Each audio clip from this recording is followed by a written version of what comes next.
muna. Sa ngalan ng Ama at ng Anak at ng Espiritu Santo, Amen. sumainyo ang Panginoon. At sumaiyo rin. Mga kapatid, aminin po muna natin at pagsisihan ng ating mga kasalanan upang tayo po'y maging marapat gumanap sa banal na pagdiriwang. Inaamin ko Sa makapangyarihan Diyos at sa inyo mga kapatid, na luba akong nagkasala sa isip, sa salita, sa gawa, at sa aking pagkukulang. Kaya sinasamo ko sa mahal na Birheng Maria, sa lahat ng mga anghel at mga banal, at sa inyo mga kapatid, na ako'y panalangin sa Panginoong ating Diyos. kaawaan tayo ng makapangyarihang Diyos, patawarin sa ating mga kasalanan at patnubayan sa buhay na walang hanggan. Amen. Panginoon, kaawaan mo kami. Panginoon, kaawaan mo kami. Kristo, kaawaan mo kami. Kristo, kaawaan mo kami. Panginoon, kaawaan mo kami. Panginoon, kaawaan mo kami.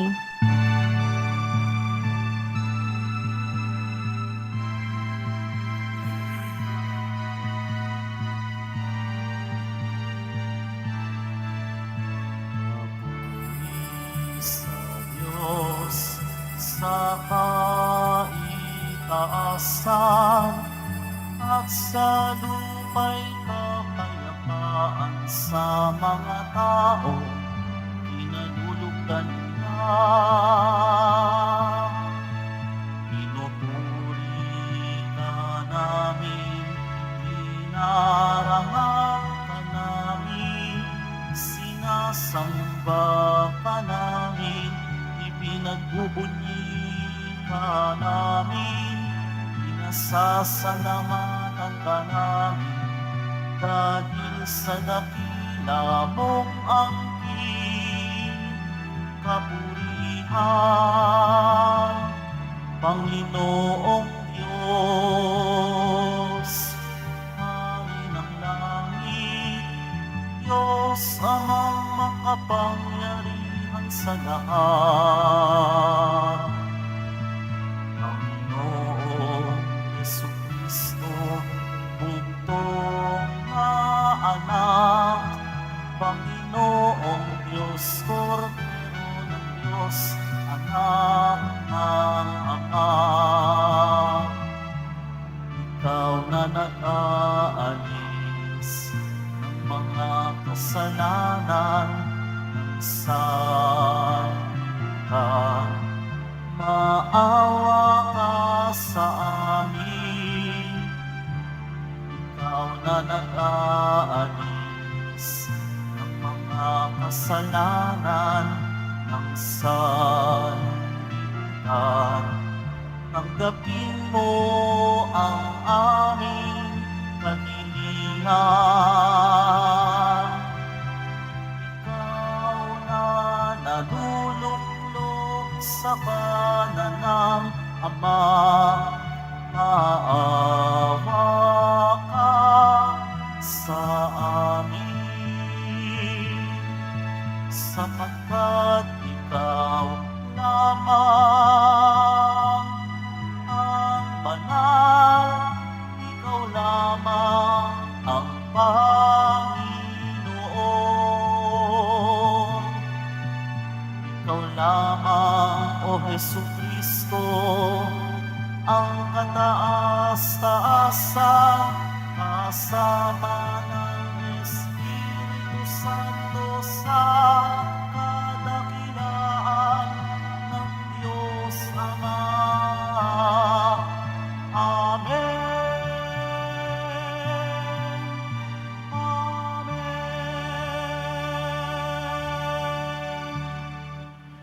Manalangin tayo. Ama naming makapangyarihan, iyong idinangal si San Marcos na naging tagapaghatid ng mabuting balita sa iyong kagandahang loob. Hinihiling namin kami sana'y umunlad sa pagkakaroon ng kanyang kaalaman upang ang mga yapak ni Kristo ay matapat naming masundan sa pamamagitan din niya kasama ng Espiritu Santo magpasawalang hanggan. Amen. Magsiupo ang lahat. Pagbasa mula sa unang sulat ni Apostol San Pedro. Mga pinakamamahal, magpakababa kayong lahat at maglingkod sa isa't isa ayon sa nasusulat. Kinamumuhian ng Diyos ang palalo at kinalulugdan niya ang mababang loob. Kaya nga, pasakop kayo sa kapangyarihan ng Diyos at dadakilain niya kayo pagdating ng takdang panahon. Ipagkatiwala ninyo sa Kanya ang inyong mga kabalisahan sapagkat Siya ang kumukopkop sa inyo. Humanda kayo at magbantay. Ang diablo na kaaway ninyo ay parang leyong umaatungal at aali-aligid na humahanap ng masisila. Labanan ninyo siya at magpakatatag kayo sa inyong pananalig sa Diyos. Tulad ng alam ninyo, hindi lamang kayo ang nagtitiis ng ganitong kahirapan, kundi pati ang inyong mga kapatid sa buong daigdig. Pagkatapos ninyo magtiis ng maikling panahon, ang Diyos na bukal ng lahat ng pagpapala, ang siyang magbibigay sa inyo ng kaganapan, katatagan, at isang saligang matibay at di matitinag. Siya rin ang humirang sa inyo upang makihati kayo sa Kanyang walang hanggang kalwalhatian kasama ni Kristo. Sa Kanya ang kapangyarihan magpakailanman. Amen. Sinulatan ko kayo sa tulong ni Silvano, isa nating kapatid na lubos kong pinagtitiwalaan. Sa pamamagitan ng maikling sulat na ito, ay nais kong palakasin ang inyong loob at patunayan sa inyo na ito nga ang tunay na kaloob ng Diyos. Manatili kayo sa biyayang ito. Kinukumusta kayo ng mga kapatid na nasa Babylonia, mga hirang na paris ninyo. Kinukumusta rin kayo ni Marcos, ang mahal kong anak, sa pananampalataya. Buong giliw kayong magbatian bilang magkakapatid kay Kristo. Ang kapayapaan ay sumainyong lahat, mga tagasunod ni Kristo. Ang salita ng Diyos. Salamat sa Diyos.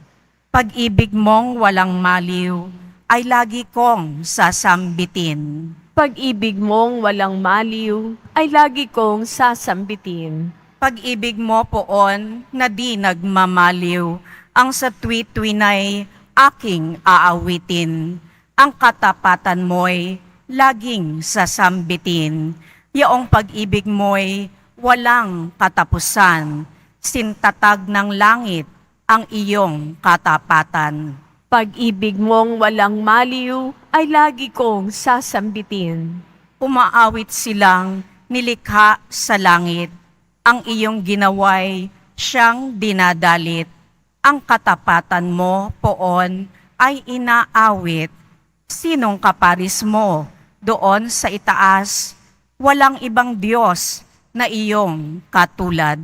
Pag-ibig mong walang maliw ay lagi kong sasambitin. Mapalad ang taong sa iyo'y sumasamba, sa pagsamba nila'y inaawitan ka, at sa pag-ibig mo'y namumuhay sila.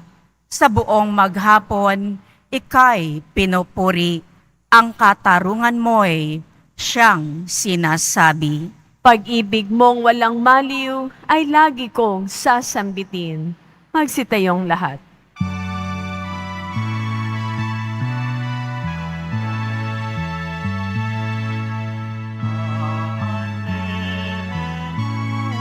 Alleluia,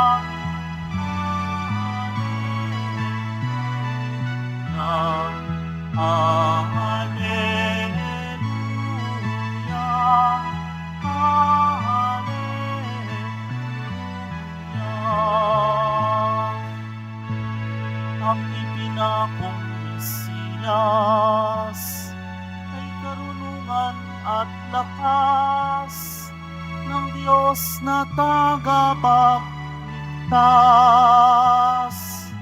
Alleluia, Alleluia, Alleluia, Alleluia.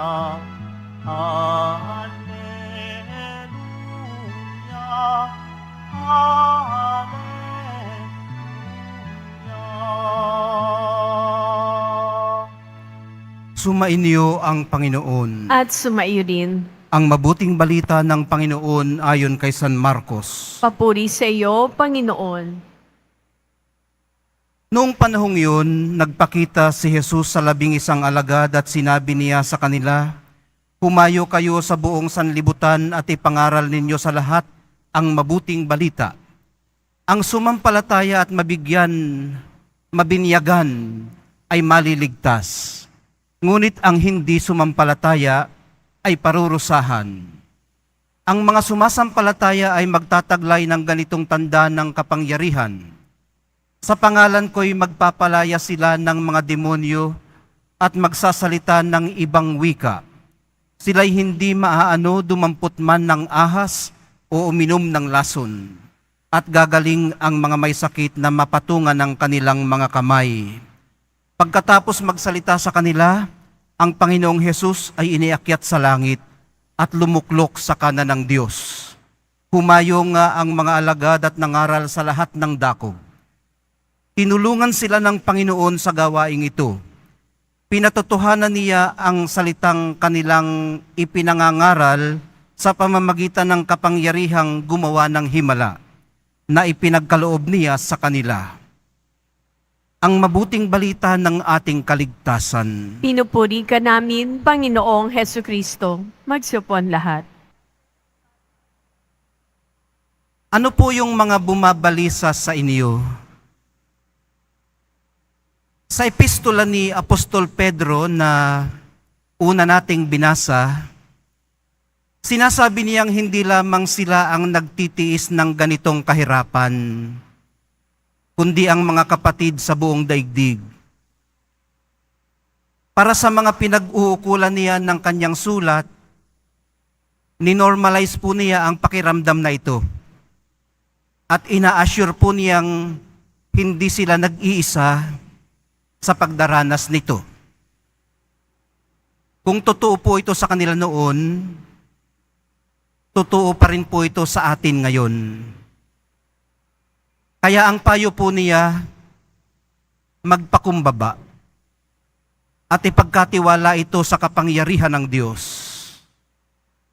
sa Kanya na kumukupkup sa atin.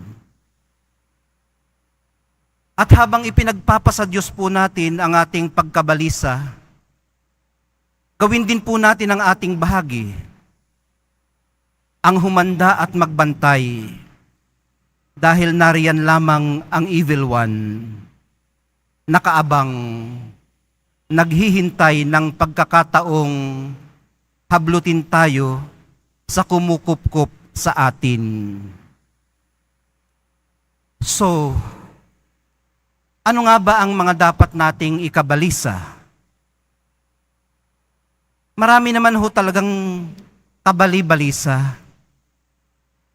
Nakakabalisang matuklasang wala ka na palang bigas para sa hapunan mamaya. Nakakabalisang paggising mo sa umaga ay wala ka na rin palang kape. Nakakabalisa ang magiging resulta ng iyong laboratory results. Nakakabalisa ang mga katotohanang yung dati mong kaibigan na nagbabatian kayo, ngayon ay hindi na. Nakakabalisa ang mga napapakinggang balita tungkol sa mga road rage at banta ng giyera sa mga rehiyon ng mundo. Nakakabalisa kung ano ang naghihintay sa malapit at malayong hinaharap. Kung tutuusin lahat namang bagay, sitwasyon at pangyayari ay maaaring ikabalisa. Lalo na yung mga hindi pa natin alam, pero ramdam na natin. Ayon nga po sa unang pagbasa, Normal po itong maramdaman. Nagkakaiba-iba nga lang po tayo kung paano natin ito hinaharap at ginagawan ng paraan. Kung hinaharap nga natin ito at ginagawa ng paraan. Ang iba po kasi ay tuluyan ng napaparalisa, unstable, tumatawa sa hindi naman katawa-tawa, umiiyak sa hindi naman kaiyak-iyak, at hindi na maka-function, hindi na maka-move on. At pag sinubukan na mag-move on at mag-function, nadidiskaril, nagdi-drift away, nawawala sa maliwanag, nawawala sa katinuan. Hinahanap-hanap ang datihang mga pagkakataong naging steadfast siya at naging steady. Ang pagiging matatag po kasi ay hindi ang matibay na paniniwalang magiging maayos din ang lahat, kundi ang pagiging siguradong may nauunawaan tayong isang bagay, anuman ang kahinatnan. Ang kabaligtaran po nito ay yung pakiramdam na parang lahat ng ginagawa natin ay mali at hindi naman tayo dapat naririto, kundi somewhere else, kumbaga. We would rather be somewhere else, sabi nga ng iba. Pero wala tayo somewhere else, na andito tayo. Ayon pa rin po sa unang pagbasa, magtiis lang muna ng maigsing panahon. Eventually, matututunan din po natin na igpawan, matututunan din po nating igpawan at ihandog sa Diyos ang ating mga pinagdaraanan. Ang Diyos na bukal ng lahat ng pagpapala. Siya ring ating kaganapan. Siyang ating katatagan. Ang matibay nating saligang hindi matitinag. Ang katatagan pong ito ang magdadala sa atin sa mga lugar na ayaw na lang sana nating puntahan. Ang katatagan pong ito ang mag-e-enable sa atin na harapin ang mga sitwasyong hindi na lang sana natin gustong harapin. Ito rin po ang magdadala sa atin sa kinabukasang wag na lang sana nating makita hanggat maaari. Sa biyaya po ng katatagang hatid ng mahal na pong Jesus Nazareno, makikita natin ang lahat ng ito sa lente ng pag-asa na siya namang magbibigay sa atin ng lakas at encouragement na napakarami pa palang lugar na magandang puntahan. Napakarami pa palang sitwasyon na dapat harapin. At may kinabukasan pa palang gusto nating makita. And then, maiintindihan po nating wala palang kabuluhan ang pagkabalisa. Inuubos lang nito ang ating enerhiya para katakutan ang wala pa nga.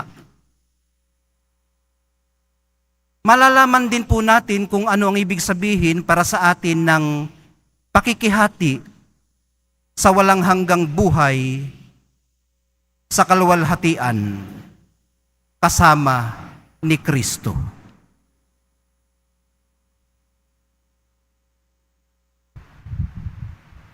Magsitayo pang lahat. Minamahal kong mga kapatid, ipinahayag ni San Marcos ang mabuting balita ng tunay na Mesiyas, si Jesus na Kristo. Hilingin po natin sa Ama na dinggin ang ating mga kahilingan para sa ating mundo na ginagalawan at mga pangangailangan na nangangailangan tayo ng pag-asang hatid ng Ebanghelyo. Sa bawat pagdalangin ng atin pong itutugon, maranasan nawa namin ang kabutihan mo, Panginoon. Maranasan nawa namin ang kabutihan mo, Panginoon. Ang simbahan, naway maging isang buhay na tanda ng tunay na malasakit at tapat na pangangalaga sa mga itinatakwil ng ating lipunan. Manalangin tayo. Maranasan nawa namin ang kabutihan mo, Panginoon. Ang mga lumihis sa matuwid na landas, naway marinig ang tinig ni Kristo, ang mabuting pastol na tumatawag sa kanila para magbalik sa kanyang kawan. Manalangin tayo. Maranasan nawa namin ang kabutihan mo, Panginoon. Ang mga kabataan, naway marinig ang tinig ng Panginoon na nananawagan sa kanila sa pagbabalik loob at sa isang buhay na nakatalaga sa paglilingkod. Manalangin tayo. Maranasan nawa namin ang kabutihan mo, Panginoon. Ang lahat ng nagdurusa o may karamdaman, naway makaunawa na mahal sila ng Diyos sa pamamagitan ng pangangalaga at pansin na ibinibigay natin sa kanila. Manalangin tayo. Maranasan nawa namin ang kabutihan mo, Panginoon. Ang mga yumao, naway makapasok sa pintuan ng kulungan ng mga tupa at magdiwang nakasama ang pastol at gabay ng kanilang mga kaluluwa. Manalangin tayo. Maranasan nawa namin ang kabutihan mo, Panginoon. Makapangyarihang Diyos, sa tulong ng mga panalangin ni San Marcos, tapat na ebanghelista, inilalapit po namin sa iyo ang aming mga kahilingan sa pamamagitan ni Kristo na aming Panginoon. Amen. Magsupon lahat.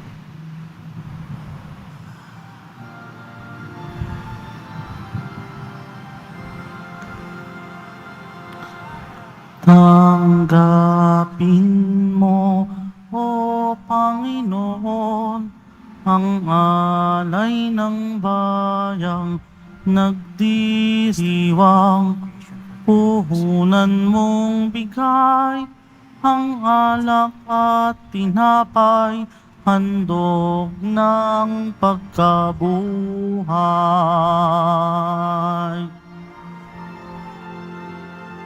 Pinupuri kita, Poon, sapagkat ako'y iniligtas. Mga kaaway di makuhang matuwa mula sa libingan. Tanggapin mo, O Panginoon, ang alay ng bayang nagdiriwang. Puhunan mong bigay ang alak at tinapay, handog ng pagkabuhay. Manalangin Magsitayo po ang kayo lahat. mga kapatid upang itong ating paghahain kalugdan ng Diyos amang makapangyarihan. Tanggapin nawa ng Panginoon ito paghahain sa iyong mga kamay, sa kapurihan niya at karangalan, sa ating kapakinabangan at sa buong sambayanan niyang banal. Ama naming lumikha, ngayong aming ipinagkapuri na si San Marcos ay iyong dinadakila. Tanggapin mo ang aming pagpupuri at mga alay na inihahain upang ang pagpapalaganap ng mabuting balita ay maganap ng iyong sambayanan ng buong tiyaga. Sa pamamagitan ni Jesucristo kasama ng Espiritu Santo, magpasawalang hanggan. Amen. Sumainyo ang Panginoon. At sumayo din. Itaas sa Diyos ang inyong puso at diwa. Tinaas na namin sa Panginoon. Pasalamatan natin ang Panginoong ating Diyos. Marapat na siya ay pasalamatan. Ama naming makapangyarihan, tunay ngang marapat na ikaw ay aming pasalamatan sa pamamagitan ni Hesukristo na aming Panginoon. Itinatag niya ang iyong sambayanan at ang mga apostol ay salig at katuwang sa pagpapanatili ng iyong pagmamahal na di magwawakas kailanman. Kaming sambayanan mo dito sa daigdig ay katibayan ng pamumuhay sa langit. Kaming narito ang tagapagpahiwatig sa pagkakaisa ng tanan sa iyong pag-ibig.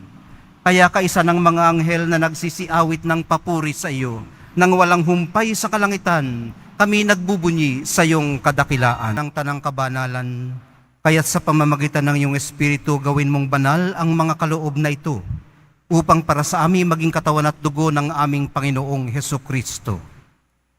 Bago niya pinagtiis ang kusang loob na maging handog, hinawakan niya ang tinapay, pinasalamatan kaniya, pinaghati-hati niya iyon, iniabot sa kanyang mga alagad at sinabi, "Tanggapin ninyong lahat ito at kanin, ito ang aking katawan na ihahandog para sa inyo."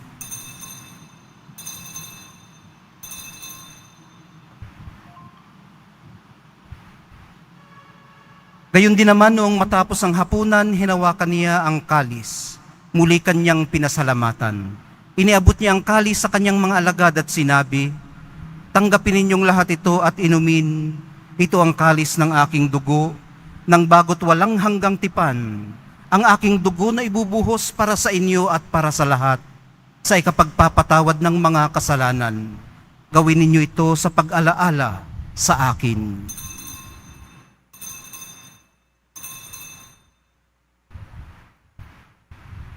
Magsitayo po ang lahat. Ipagbunyi natin ang misteryo ng pananampalataya. Si Kristo'y namatay, si Kristo'y nabuhay, si Kristo'y babalik sa wakas ng panahon. Ama, ginagawa namin ngayon ang pag-alala sa pagkamatay at muling pagkabuhay ng iyong anak. Kaya tiniaalay namin sa iyo ang tinapay na nagbibigay buhay at ang kalis na nagkakaloob ng kaligtasan.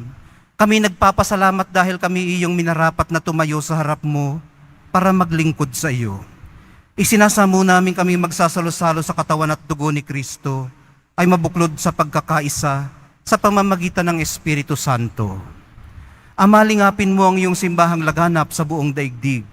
Puspusin mo kami sa pag-ibig, kaysa ni Francisco na aming Papa at ni Jose na aming Obispot ng Tanang Kaparian. Alalahanin mo rin ang mga kapatid naming nahimlay, nang may pag-asang sila'y muling mabubuhay, gayon din ang lahat ng mga pumanaw. Kaawaan mo sila at patuloyin sa iyong kaliwanagan. Kaawaan mo at pagindapatin kaming lahat na makasalo sa iyong buhay na walang wakas. Kaisa ng mahal na Birheng Maria na ina ng Diyos, ng kabiyak ng puso niyang si San Jose, kaisa ng mga apostol ni San Juan Bautista, at ng lahat ng mga banal na namuhay dito sa daigdig ng kalugod-lugod sa iyo. May pagdiwang nawa namin ang pagpupuri sa ikararangal mo sa pamamagitan ng iyong anak na aming Panginoong Hesukristo. Sa pamamagitan ni Kristo kasama niya at sa Kanya, ang lahat ng parangal at papuri ay sa iyo, Diyos Amang makapangyarihan, kasama ng Espiritu Santo, magpasawalang hanggan.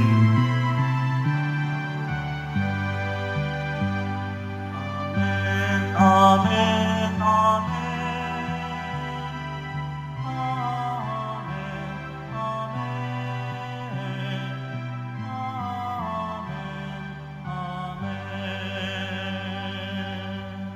Sa tagubili ng mga nakagagaling na utos at sa turo ni Jesus na Panginoon natin at Diyos, ipahayag po natin ng lakas loob. Ama namin, sumasalangit ka, sambahin ang ngalan mo, mapasa amin ang kaharian mo, sundin ang loob mo dito sa lupa para nang sa langit. Bigyan mo kami ngayon ng aming kakanin sa araw-araw, at patawarin mo kami sa aming mga sala, para nang pagpapatawad namin sa nagkakasala sa amin. At huwag mo kaming ipahintulot sa tukso at iadya mo kami sa lahat ng masama. Hinihiling po namin kami iadya sa lahat ng masama, pagkalooban ng kapayapaan araw-araw, iligtas sa kasalanan at ilayo sa lahat ng kapahamakan, samantalang aming pinananabikan ang dakilang araw ng pagpapahayag ng tagapagligtas naming si Hesukristo. Sapagkat iyo ang kaharian, ang kapangyarihan at ang kapurihan, magpakailanman. Amen. Panginoong Hesukristo, sinabi mo sa iyong mga apostol, kapayapaan ang iniiwan ko sa inyo, ang aking kapayapaan ang ibinibigay ko sa inyo. Tunghayan mong aming pananampalataya at huwag ang aming pagkakasala. Pagkalooban mo kami ng kapayapa at pagkakaisa ayon sa iyong kalooban, kasama ng Espiritu Santo, magpasawalang hanggan. Amen. Ang kapayapaan ng Panginoon ay laging sumainyo. At sumaiyo din. Magbigayan po kayo ng kapayapaan sa isa't isa.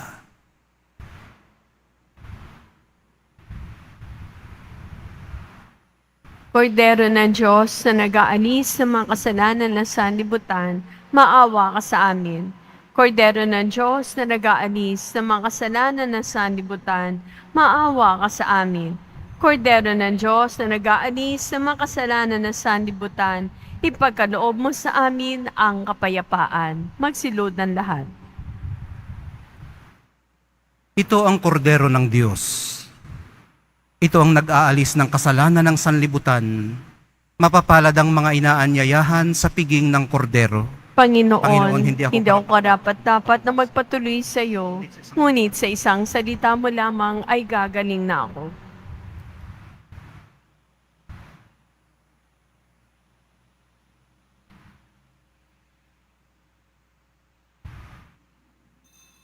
Para sa lahat ang tatanggap ng banal na komunyon, sasagot po tayo ng amen pagkasabi ng pari o lay minister ng katawan ni Kristo at isubog agad sa bibig bago marisarapan ng pari o lay minister. Sumunod po tayo.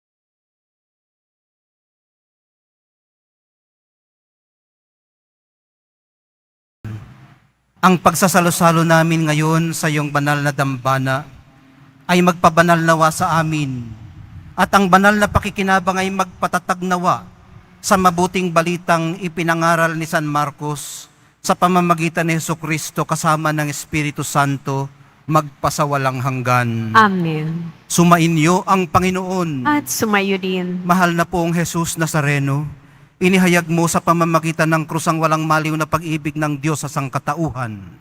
Pakinggan mo ang kahilingan ng iyong angkan na nagsusumamo sa iyo. Makamtanawa nila ang iyong katugunan at tanggapin ang kasagutan na may utang na loob na tinatanaw. Basbasan din po ninyo ang daladala nilang mga imahen at dasalan sa pamamagitan ng bendisyon na ito.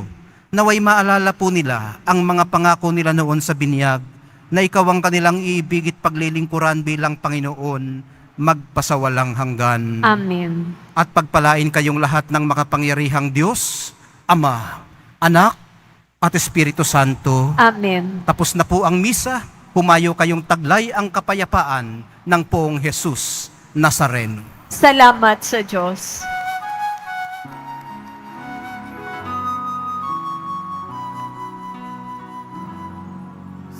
Padre Jesus Nazareno, sinasamba ka namin. Pinipinduho ka namin. Aral mo ang aming buhay at kaligtasan. Padre Jesus Nazareno, iligtas mo kami sa kasalanan.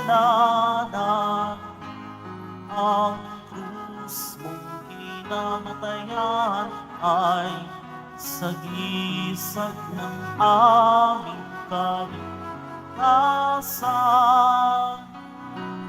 Nuestro Padre Jesus Nazareno, dinarangal ka namin.